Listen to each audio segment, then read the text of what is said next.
Boa tarde, pessoal. Obrigado pela presença. Hoje eu estou adorando ser aluno também, né? Então eu vou fazer minha participação breve aqui como arroz da história, e aí a gente prossegue. Então, eu sou o Paulo Gentil, é verdade, prazer. Eu vou falar um pouco para vocês sobre estabelecer dose ideal de treinamento para hipertrofia. Então, uma das principais coisas que a gente vem trabalhando para entender no treinamento resistido é a questão da dose que a gente tem que aplicar no músculo para que ele produza a resposta que a gente quer. Então, o primeiro ponto que a gente destaca nisso é que o comportamento de dose e resposta, ele funciona como uma parábola. O que nós somos acostumados a pensar? Que quanto mais exercício, mais resultado eu vou ter. Então, a gente achava que havia um comportamento linear. Eu vou aumentando a dose e eu vou aumentando a resposta. Só que o que a gente sabe hoje é que a curva se comporta mais ou menos como ela está apresentada na tela. À medida que eu vou aumentando o meu estímulo, eu vou aumentando minha resposta. Isso acontece nesse primeiro retângulo. Eu continuo a aumentar o estímulo, a minha resposta continua a aumentar. Só que quando eu chego nesse terceiro retângulo, não adianta mais eu adicionar estímulo, porque o meu organismo chegou no que ele consegue absorver de sobrecarga. Então, daí em diante, qualquer estímulo que eu adicionar, ele pode começar a promover uma resposta negativa. A comparação que a gente pode fazer é mais ou menos com o que acontece na dosagem de um medicamento. Se você recebe uma dosagem X de medicamento, é porque se espera que aquela dosagem vai produzir um determinado efeito fisiológico. Se você aumentar aquela dosagem além do necessário, você não vai continuar tendo efeito positivo. A partir dali, você vai começar a ter os efeitos colaterais. Então, a resposta que a gente quer ter hoje no treinamento resistido é: em que momento eu chego no meu máximo de performance sem começar a ter os efeitos negativos dessa carga de treinamento? E quando a gente fala de dosagem, a gente está falando do aspecto qualitativo. A gente está falando do aspecto quantitativo. Mas a gente não pode dissociar isso de um aspecto importante, que é o aspecto qualitativo, que é a questão da intensidade do treino. Por exemplo, se eu chegar aqui e disser para vocês, ok, vamos fazer, é o que eu sempre falo nos meus cursos, né, a pergunta que eu falo, vamos fazer um tiro? Aí vocês vão me perguntar, tá, legal, vamos fazer um tiro. E aí, Paulo, vamos fazer um tiro de quanto? Aí eu vou sugerir para vocês o seguinte, vamos fazer um tiro de 10 quilômetros? Isso não parece uma boa ideia. É possível fazer um tiro de 10 quilômetros? Não é, porque qualquer coisa que eu sustente por muita quantidade, eu vou acabar tendo que diminuir a intensidade. E o que vocês estão percebendo aqui são as pessoas falando constantemente sobre intensidade. E a intensidade se torna um aspecto muito importante. Então, a primeira coisa que a gente tem que entender, se você aumentar demais a dose, você vai acabar perdendo um aspecto importante, que é a intensidade do que você faz. Então, alguns estudos aí mostrando alguns aspectos interessantes sobre qual seria a dosagem de treino para cada pessoa em cada nível de treinamento. O primeiro que eu gostaria de mostrar o primeiro cara, né, que sugeriu isso é o Arthur Jones. E olha só que legal ele falava. Ele falava que você pode treinar árduo até a fadiga, ou você pode treinar mais demoradamente com muitas séries de exercícios, o que não vai servir muito para a construção muscular. Mas você não pode fazer os dois. Então, esse cara já falava há muito tempo que você ou treina com intensidade ou treina com volume. Por isso, eu não consigo entender aquelas pessoas que postam um selfie dizendo assim, hoje eu treinei intenso, 2 horas de musculação. Velho, você treinou o tempo de uma maratona. Cansativo pode ter sido, mas será que é intenso? Então, com essa frase, o Arthur Jones, ele ensina uma coisa importante, é que intensidade e volume são coisas que se rejeitam. A segunda coisa importante que o Arthur Jones ensinou, e que eu acho muito importante para a minha vida como professor, é que você não precisa ser muito bonito para fazer uma coisa boa. Então, a gente pensando nisso, a gente começou a estudar a dosagem de treino. E o nosso grupo, ele produziu alguns estudos interessantes nesse sentido. Eita, avançou bastante aqui. O primeiro estudo que a gente pode falar aqui para vocês foi um estudo publicado pelo nosso grupo em 2011. Olha, acho que o meu projetor está com uma vida própria aqui. E olha que eu tenho medo de fantasma, espero que isso não seja verdade. O primeiro estudo a gente produziu em 2011. E nesse estudo a gente pegou um grupo de homens destreinados e a gente colocou eles para fazer o seguinte modelo de treino. Um grupo fazia uma série para bíceps e 3 séries para os extensores de joelho. O segundo grupo fazia o contrário, uma série para os extensores de joelho e 3 para bíceps. Os 2 primeiros dados que nós estamos mostrando aqui são referentes ao bíceps. Então, é a espessura muscular medida por ultrassonografia e o pico de torque medido por dinamometria isocinética. E o que vocês podem ver? Que uma ou 3 séries para membros superiores são iguais. As pessoas fazerem 1 ou 3 séries para bíceps no estágio inicial de treinamento não faz diferença nos ganhos nem de massa muscular, que a gente vê aqui na primeira linha, e nem nos ganhos de força. Aí a gente segue para a terceira e para a quarta linha, que são os dados referentes aos extensores de joelho. E o que a gente percebe? Que para a massa muscular, para a espessura muscular, não teve diferença, né? Apesar de ter uma tendência, a diferença não apareceu. Agora, para a força, já teve uma tendência mais significativa para os ganhos de força aparecerem com mais magnitude para o grupo que fez 3 séries. Apesar da diferença entre os grupos não ter acusado significância estatística, o que nós percebemos é que apenas quem fez 3 séries teve resultado significativo. Quem fez uma série de coxa não teve resultado significativo. E tem um estudo que eu participei da banca na Universidade Federal do Rio Grande do Sul, e que a gente está produzindo, esse dado ainda não foi publicado, ele está apenas numa dissertação de mestrado, que esse desenho foi muito interessante porque ele procurou anular aquela questão da individualidade biológica. Então, nesse estudo do Cristiano Guini, o que foi feito? A mesma pessoa, ela fez um lado, uma série no crucifixo. O outro lado, ela fez 3 séries no crucifixo. Então, para anular essa questão de individualidade biológica, diferenças individuais, foi a mesma pessoa fazendo uma série de um lado e 3 séries do outro lado. E aí foram avaliados os ganhos de força e o que nos interessa aqui são os ganhos de massa muscular. E se vocês observarem o que aconteceu, tanto na porção clavicular quanto na porção esternocostal do peitoral, vocês podem perceber aqui, a barrinha preta é o lado que fez uma série. E as barrinhas brancas são o lado que fez 3 séries. Vocês podem perceber que os ganhos de massa muscular são rigorosamente os mesmos para quando foi realizada 1 ou 3 séries. Então, a gente começa a ver que essa questão de 3 séries tem muito mais a ver com mito do que a ver com evidências científicas propriamente ditas. Pelo menos quando a gente está se referindo a essas características estudadas. E aí, qual o passo seguinte, então, que a gente vai?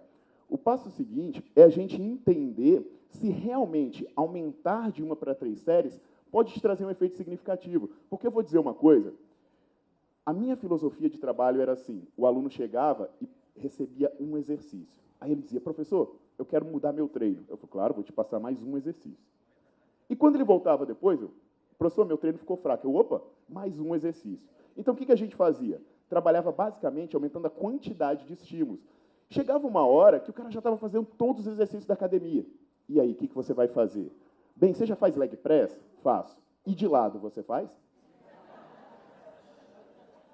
Então, eu tenho que arrumar alguma forma de aumentar a quantidade de exercício. Aí vai ser leg press de lado, essas coisas que o Júlio Serrão adora. E que eu e meu boxer adoramos mais ainda.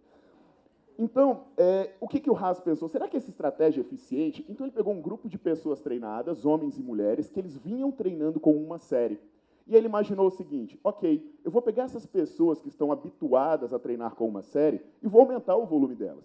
Então, ao invés de elas continuarem com uma série, eu vou passar 3 séries para elas. Pessoas treinadas. Vocês podem ver aqui que eles tinham, em média, 6 anos de experiência treinando uma série. Então, vamos ver se existe benefício adicional. E sabe qual foi a primeira coisa que eles verificaram? Que as alterações na composição corporal não foram diferentes entre os grupos. Ou seja, eu pegar aquela pessoa que faz uma série e aumentar o volume dela para 3 séries, não trouxe benefício adicional em termos de composição corporal. A gente pode mostrar uma coisa que vai ressaltar a nossa atenção, apesar de não ser o nosso foco diretamente, que são os ganhos de força. Então, olha o que aconteceu com os ganhos de força. Nós estamos vendo ali uma barrinha azul, que é o grupo que continuou fazendo uma série, e uma barrinha vermelha, que é o grupo que passou a fazer 3 séries. Vocês podem ver que os incrementos de força, tanto no supino quanto na cadeira extensora, não mudaram. Então, eu tripliquei a quantidade de treino para não ter nenhum benefício adicional. Olhem o terceiro gráfico ali, que é a quantidade de desistências. Cada grupo tinha aí 21 pessoas. Vocês estão vendo quantas desistiram após começar a fazer 3 séries? 7 deles. Ou seja, praticamente 1/3 das pessoas desistiram. Qual é o principal motivo alegado para uma pessoa não praticar atividade física? O que seus alunos dizem quando somem da academia e você procura? falta de tempo. Para que eu vou colocar uma pessoa para treinar 3 vezes mais, se não vai ter benefício adicional? Isso vai consumir algo que ela não tem, que é tempo. Então, a gente começa a refletir até que ponto dar mais dose vai ser interessante, tanto do ponto de vista fisiológico, quanto do ponto de vista comercial, que é o que a gente fala, o cara tem que treinar. Se ele não treinar, é ruim para todo mundo. Agora, olha esse gráfico. Já que eu falei de ganho de força, eu vou mostrar uma meta-análise que ela mostra um gráfico muito bacana sobre dose e resposta. Isso é dentro do ganho de força. O Matthew Rea publicou uma meta-análise em 2003 e ele revisou mais de 140 estudos publicados até então. E ele colocou num gráfico para estimar qual é o resultado que você tem com determinadas doses de treinamento. E vocês estão vendo uma linha clara. Essa linha clara são as pessoas que têm menos de 1 ano de experiência em musculação. E vocês vão perceber o quê? Que à medida que a dose vai aumentando, os resultados vão aumentando. E olha o ápice que eles têm de resposta, 4 séries. E aí vocês podem me questionar. Opa, 4 séries por exercício? Não, não. 4 séries por grupamento muscular. 4 séries por grupamento muscular. Daí em diante, olha como é que a curva começa a descer. Aí, de repente, alguém fale, ainda bem, eu faço muito mais do que isso, mas eu sou avançado. A desculpa do avançado é a melhor do mundo, né? O cara chega e fala assim, não, mas eu tenho que fazer o leg press de costas, porque eu já tenho maturidade muscular. Aí eu falo, a única maturidade muscular que eu conheço é sarcopenia. E ela não é muito boa. Então, não, então eu sou avançado. Nada funciona para mim. Bioquímica não funciona para mim, porque eu sou um cara avançado. Biomecânica não funciona para mim, porque eu sou avançado. Quando você passa de 1 ano de experiência, você acaba virando um ET, né? Nada vale para você mais. Mas olha só, essa linha escura são pessoas que já têm mais de 1 ano de experiência de musculação. Vocês estão vendo alguma diferença sobre dosagem? Ou vocês estão vendo que aqui o pico deles acaba acontecendo também em 4 séries? Então, existe diferença na dose que os dois precisam? Não existe. O que eu deveria me preocupar em diferenciar entre uma pessoa que é iniciante e uma pessoa que é experiente? Seria o volume? Ou seria intensidade? Inclusive, quando você começa a aprender a treinar, você consegue colocar mais intensidade. Se você consegue colocar mais intensidade, a sua necessidade de recuperação começa a aumentar. Olha esse mesmo gráfico nesse estudo falando da frequência de treino. Vocês estão reparando que quando a pessoa é iniciante, se ela treina 1, 2 ou 3 vezes, o resultado vai aumentando. Agora, olha a linha mais escura para uma pessoa que já tem mais de 1 ano de experiência. Quando ela aumenta a frequência de treino, o resultado dela começa a diminuir. Isso é uma conversa boa para você ter com aquela sua aluna que diz, professor, eu quero melhorar minha perna. Então, sabe o que eu vou fazer? Eu vou malhar a perna todo dia. Bem, ela só vai ter domingo para anabolizar, né, se ela fizer isso. Aí a coisa não vai funcionar muito bem. Então, músculo anaboliza na recuperação. E quanto mais você consegue treinar, mais intensidade você consegue colocar, maior vai ser a sua necessidade de recuperação, obviamente. Então, a gente tem que refletir sobre esses aspectos. Inclusive, existem evidências interessantes, como, por exemplo, um dado extraído desse estudo de 2011, sobre a redução do volume na manutenção ou na progressão dos resultados. O Bickel pegou um grupo de jovens e idosos, e aqui eu vou mostrar para vocês os dados referentes aos jovens. E o que ele fez? Ele colocou essas pessoas para fazerem 3 sessões semanais de treino. Então, era um volume bem alto. Durante 16 semanas, essas pessoas faziam 3 sessões semanais, com 3 exercícios, com 3 séries cada um. Então, era agachamento, leg press e cadeira extensora. Essas pessoas passaram 4 meses treinando. Ao final dos 4 meses, ele pegou um grupo e falou, bem, ao invés de treinar 3 vezes por semana, você vai treinar 1 vez por semana. Então, ele manteve rigorosamente os mesmos tipos de exercício e reduziu para 1/3 do que as pessoas faziam. O que a gente pode esperar normalmente? Bem, a pessoa já está treinando 4 meses. Ela vai começar a chegar num platô, concordam comigo? Quanto mais você treina, mais difícil você ter resultado. E o que a gente costuma fazer quando a pessoa chega no platô? Soca-lhe mais exercício. Bota mais exercício nele. E o que aconteceu? Eles tiraram o exercício desses caras. E quando eles tiraram o exercício desses caras, estou falando que esse negócio está com vida própria. Olha. Olha só. Quando eles tiraram o exercício, eles continuaram ganhando massa muscular. Eles continuaram aumentando o tamanho das fibras dele, que essa é a avaliação que a gente tem. Então, ele diminuiu para 1/3 o volume de treino e as pessoas continuaram a ganhar. Imagina isso. Como será que a gente vai conseguir fazer isso na nossa realidade? Chegar segunda-feira para o nosso aluno, para o nosso atleta e falar, olha, deixa eu te contar uma coisa, o teu treino vai reduzir para 1/3. Vai ser difícil eles entenderem isso. Por que é difícil? Porque a nossa cultura é quanto mais, melhor. Nossa cultura é quantidade e não necessariamente qualidade. Então, a gente seguindo nessa linha, a gente começa a buscar estudos com pessoas treinadas que praticaram, ao invés do aumento, a diminuição do volume. E o clássico, nesse sentido, é o estudo do Ostrovsky. Ele tem quase 20 anos, mas ele é bastante esclarecedor. Ele pegou um grupo de homens que tinha mais de 1 ano de experiência em treinamento resistido e eles vinham praticando uma sessão semanal com 12 séries. E aí ele dividiu. Ok, um grupo continua fazendo as 12 séries semanais. Então, imagina, eu faço 3 exercícios, puxada, remada e barra fixa, com 4 séries cada um. Então, 1/3 manteve assim. O outro terço ele reduziu pela metade. Então, ao invés de fazer 6 séries por semana, ou perdão, ao invés de fazer 12 séries por semana, eles passaram a fazer 6 séries por semana. E o terceiro grupo, ele reduziu mais ainda. Ele reduziu para 3 séries por semana. Então, imagina isso. Você prescreve 3 exercícios com 1 série cada exercício. E o que aconteceu com esses caras? Quando a gente vê as mensurações do aumento no reto femoral, esse azulzinho é o grupo que fez 3 séries. O vermelhinho é o grupo que fez 6 séries por semana. E o outro é um roxo, isso é porque o homem não vê muitas cores, né? Vê azul, verde, vermelho, não sei se é rosa. Essa cor que alguém consegue identificar é lilás. Então tá, né? Se vocês estão dizendo, eu acredito. Então, para todos os efeitos, esse aqui é lilás. O lilás é o que continuou fazendo 12 séries. Opa, Paulo, mas teve uma tendência para quem fez volume mais alto. E já a gente conversa sobre isso.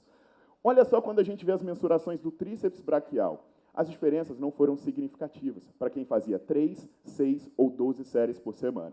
E quando a gente olha a massa total, aí que ficou tudo igual. Mas agora, algumas pessoas podem estar coçando a cabeça e falando, poxa, você mostrou um primeiro estudo, aquele lá no começo do seu grupo, que as pessoas que faziam maior volume de coxa pareciam ter o melhor resultado. Agora você está mostrando mais um estudo em que as pessoas que fazem mais volume novamente parecem ter mais resultado nos membros inferiores.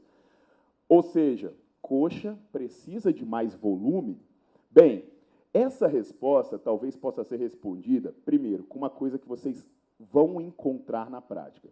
Vocês veem homens fadigando no supino, né? Tem cara que ele é meio solitário no supino, ele não faz supino sem alguém olhando. Então, toda vez que ele arma uma barra de supino, ele tem que ter alguém com ele. Eu não sei se é solidão, mas tem que ter alguém por lá. Então, você vai ver o cara fadigar, você vai lá tirar a barra do peito do cara. Quantas pessoas vocês veem fadigando num agachamento? Quantas pessoas você vê chegando até a falha num leg press? Dói pra caramba, né? Então, normalmente, nós treinamos coxa com menos intensidade. Inclusive, isso foi algo verificado num estudo que nós publicamos em 2005. Nós fizemos um estudo de supervisão, mas aqui eu vou extrair um dado com relação à quantidade de treinos máximos que as pessoas faziam. Quando tinha um professor cuidando de 5 alunos na sala de musculação, 74% deles chegavam até a falha no supino e 18% deles chegavam até a falha no leg press. Quando era um professor cuidando de 25 alunos, isso caía para quase metade, porque 36% deles chegavam até a falha no supino e apenas 9% chegavam até a falha no leg press.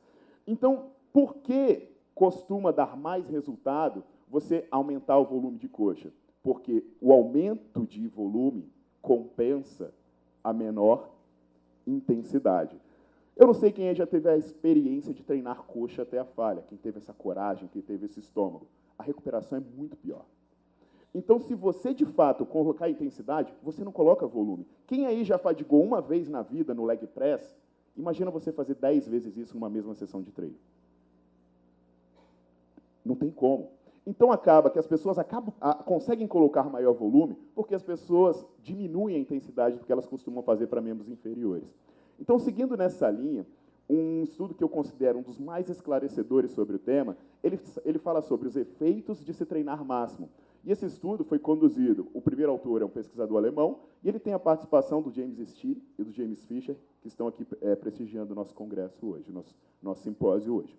Nesse estudo, ele pegou pessoas treinadas e ele dividiu em 3 grupos. Um grupo fazia os treinos até a falha, e ali era até a falha de verdade. O outro grupo fazia na falha presumida, né? Aquela falha vidente, o aluno está fazendo, aí ele larga o peso. Aí ele larga o peso e você fala, o que houve? Ele falou, eu acho que eu fadiguei. Aí você, é? Mas você tem certeza?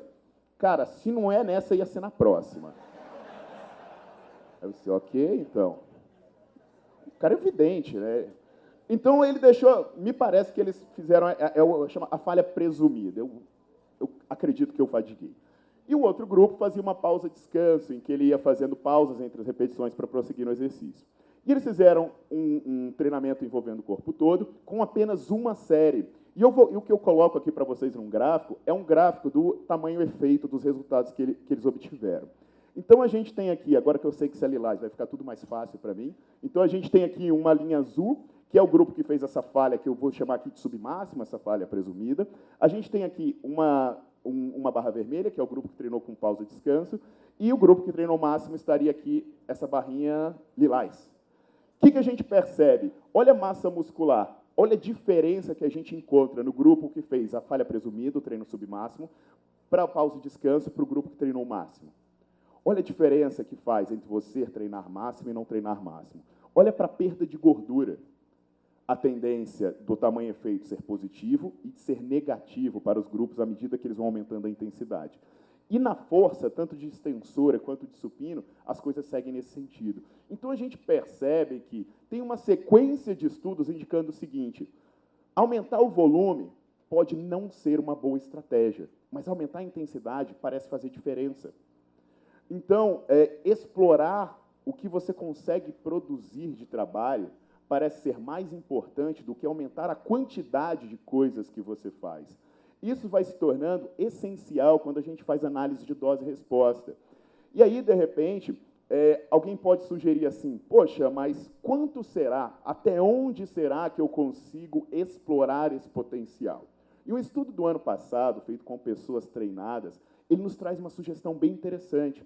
O Finn pegou homens treinados, se vocês verem o peso e a altura deles aqui, vocês vão ver que são caras tipo eu, aí, 1,80 m, 91 quilos, 6% de gordura. Isso é presumido, né? É o que eu acho. É o que eu sinto. E eles tinham que fazer 6 séries de a fundo. Eles faziam todas as séries até a falha com 75% da carga. O que eles queriam investigar? O quanto você tinha de fadiga acumulada, até onde a sua quantidade de repetições caía, até quando a sua atividade eletromiográfica se modificava. Então, o que eles encontraram de interessante nesse estudo? Que você só tinha queda significativa na quantidade de repetições nas 3 primeiras séries, ou seja, você ia acumulando fadiga em 3 séries. Daí em diante, você não acumulava mais. Outro ponto, na força, essa queda acontecia nas 4 primeiras séries. Daí em diante, se estabilizava. Ou seja, entre 3 ou 4 séries, é até onde você consegue explorar seu potencial de trabalho. Daí em diante, parece que você começa a dar murro em ponta de faca. Então, quando a gente olha esse gráfico aqui do platô, a gente vê um grupo que ele fala que é o grupo que não chegou no platô, mas mesmo assim, se você olhar a linha pontilhada, você vê que a curva tem uma queda bem significativa até ali a 3ª série, e dali em diante não muda mais. E o grupo que alcança o platô, isso aí a gente vê nitidamente até a 4ª série. Então, sabe o que, olhando esse gráfico, dando uma paquerada nesse gráfico, a gente pode ter a inferência? Que 4 séries, se você estiver treinando o máximo, é até onde você vai de dose. Daí em diante, você está sensualizando na academia. Então, olha como isso coincide com aquele gráfico do Matthew Rea. Quantas séries a gente encontrou naquele gráfico do Matthew Rea? 4 séries por grupamento muscular. E isso dependendo, obviamente, da intensidade do que você faz. Aí agora a gente pode pensar assim, poxa, mas Existem evidências que encontraram que um maior aumento de volume pode trazer mais resultados, como, por exemplo, um estudo publicado nesse ano.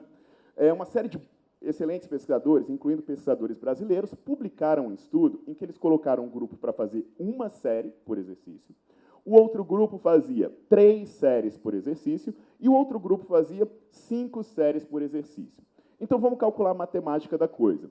Se você faz 9 exercícios e você faz uma série por exercício, vamos imaginar o seguinte: 1 minuto fazendo o exercício e 2 minutos descansando.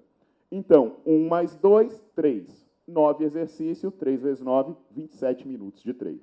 Quando você triplica isso, 27 vezes 3, 81 minutos. Então, o grupo fazia 3 séries, treinava por 1 hora e 21 minutos.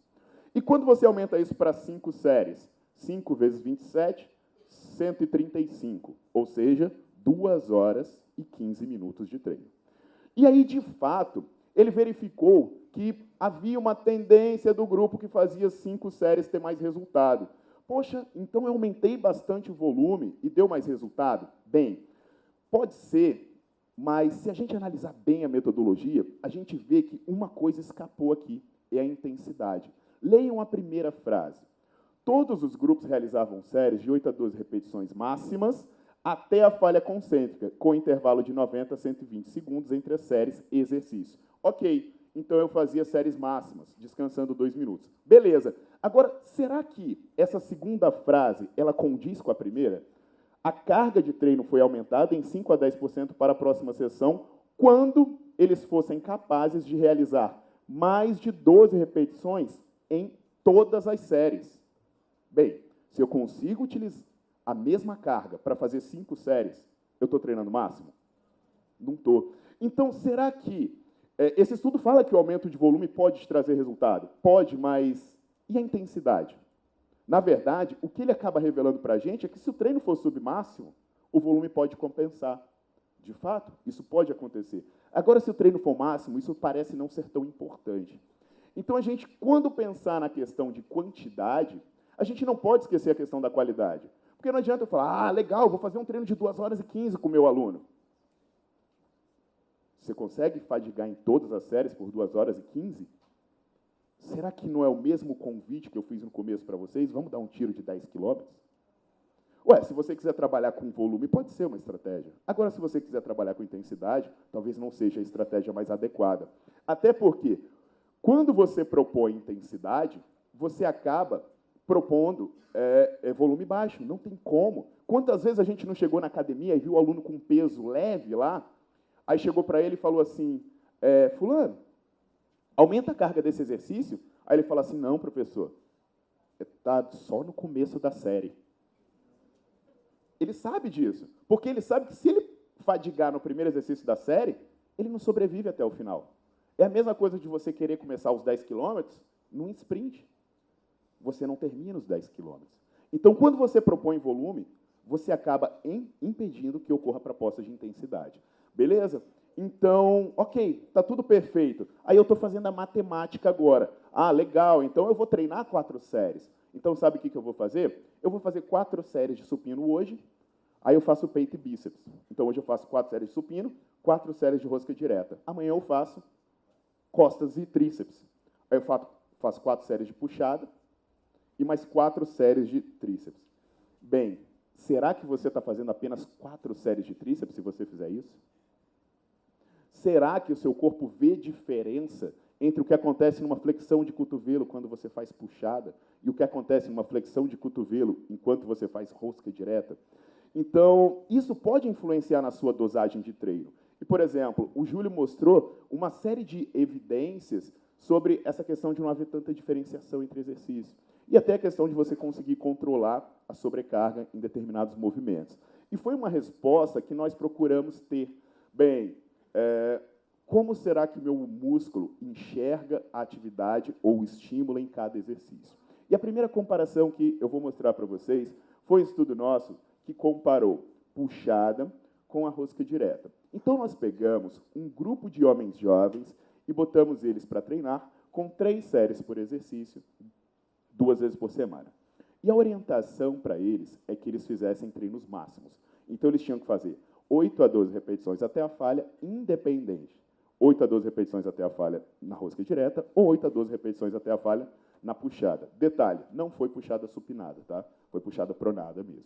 E aí nós medimos a espessura do músculo por ultrassonografia e nós medimos a força da flexão de cotovelo por dinamometria isocinética. E olha o que nós encontramos de resultado. Os ganhos de espessura para quem fez apenas puxada foram 6,1%. Para quem fez bíceps isolado, foi 5,8%.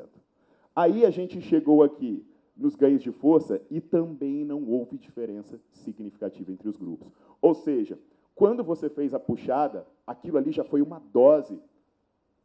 Você já tem que computar aquilo na dose para os flexores de cotovelo. Aí vem a segunda resposta, então. Ué, será, então, que vale a pena eu fazer esse acréscimo? Será que vale a pena, então, eu aumentar a dose que eu faria de flexão de cotovelo, terminando uma puxada e fazendo um exercício isolado? E foi outro estudo que nosso grupo conduziu. A gente pegou um grupo de homens jovens e eles fizeram 3 séries de puxada e o outro grupo fez o seguinte, 3 séries de puxada e quando terminava a puxada, eles faziam mais 3 séries de bíceps. Ou seja, eu trabalhei aumentando a dosagem de treino. E o que nós obtivemos de resultado com esses homens? Novamente avaliando a espessura muscular por ultrassonografia e dinamometria isocinética. Eita, ué, tá tudo bem aí. Então, o que nós verificamos novamente? Sem diferença entre os grupos. Ou seja, não teve diferença entre você aumentar a dose dos exercícios multiarticulares colocando exercícios uniarticulares. Então, lembra daquela história que o Júlio Serrão falou do glúteo 4 apoios, né, da mulher fazendo com pneu de caminhão lá? Às vezes a mulher vai chegar e vai falar assim, não, eu só coloco o glúteo 4 apoios no final para complementar. Aí todo mundo olha, né, porque na foto tem muito mais glúteo no 4 apoios do que no leg press. Todo mundo olha e fala, pô, mas tá aí, ela faz. Mas será que a dose que ela deu de estímulo para glúteo não foi aquela do leg press? E aquilo ali chegou só de perfumaria? Aí as pessoas começam com aquele conceito, não, mas isso aí é para dar forma. Como se o músculo fosse argila. Né? Você chega lá, o exercício é redonda para cá, redonda para cá.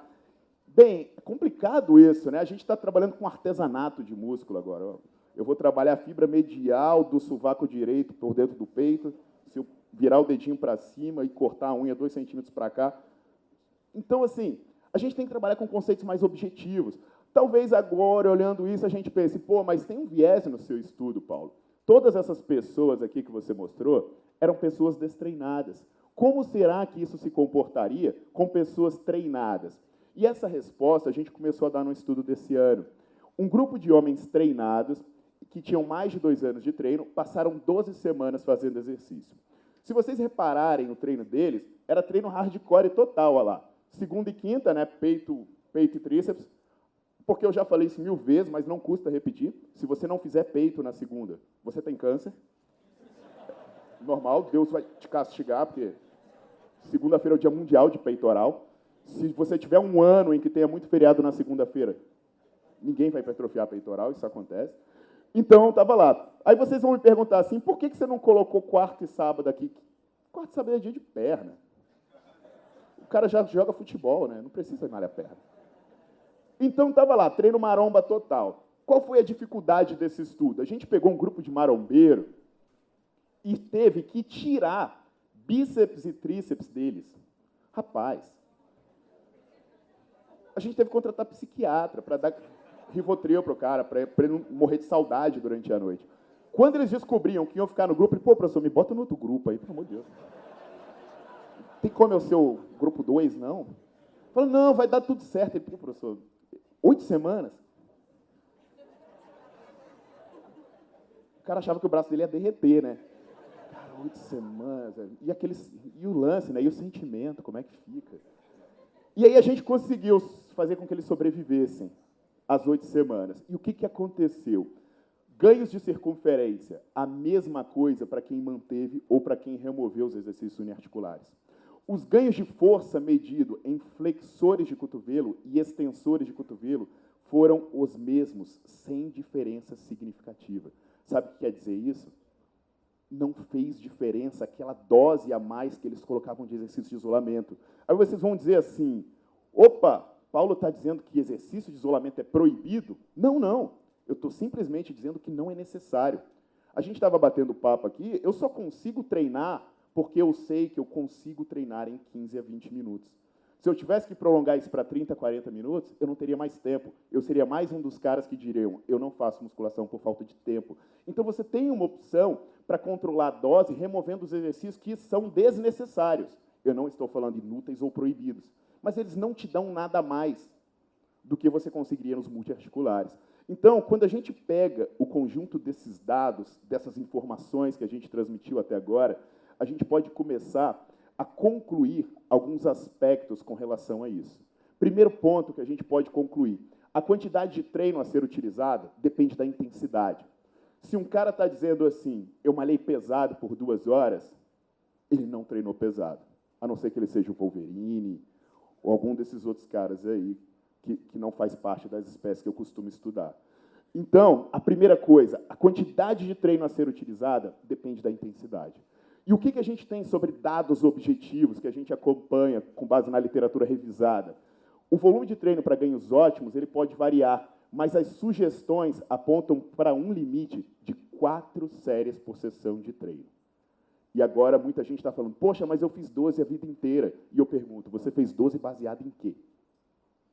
Ah, eu fiz 12 baseado no que eu achava, no que eu sentia, no que o meu professor me passou. Aí, de vez em quando, a galera fala, ué, Paulo, mas o Schwarzenegger fazia isso. Eu falei, Schwarzenegger fazia isso há 40 anos. Schwarzenegger não é formado em educação física. Se eu chegar para você e disser, eu vou operar você, eu vou usar o mesmo procedimento cirúrgico da década de 70, tá afim? Você não vai achar legal. Mas tem gente que acha legal fazer o mesmo treino sugerido há 40 anos. E quando me perguntam assim, o que você falaria para o Schwarzenegger, então? Eu falaria, isso era legal na década de 70. Assim como era legal usar calça boca de sino e camisa florida. Mas as coisas mudam. Então, hoje, a gente tem dados objetivos para colocar um limite no volume. E uma questão importante, o cômputo de volume para um grupamento muscular deve levar em conta a sua participação em exercícios compostos. Você não pode fazer um treino inteiro de supino e considerar que aquilo foi um treino de peito. Você tem que considerar que quando você fez supino, você trabalhou peito, ombro e tríceps. Você não pode chegar e fazer um treino de agachamento e leg press e considerar que aquilo foi um treino de quadríceps. E no outro dia, você fazer leg press com o pé para cima, achando que vai trabalhar posterior ou apenas glúteo. Você tem que analisar o exercício pelo envolvimento dos grupamentos musculares. Então, quando a gente for calcular esse volume que eu estou falando para vocês têm que calcular o envolvimento do grupamento muscular nos exercícios compostos. Então, resumindo o que eu tinha que falar para vocês nesse tempo e poupando tempo para o filé do almoço de hoje, eu gostaria de agradecer por vocês terem me ouvido mais uma vez. Já deve estar de saco cheio dessa cara e dessa voz, mas agora vocês podem me encontrar na Universidade Federal de Goiás, então estou lá também. Opa, tem gente lá. E muito obrigado pela presença, muito obrigado.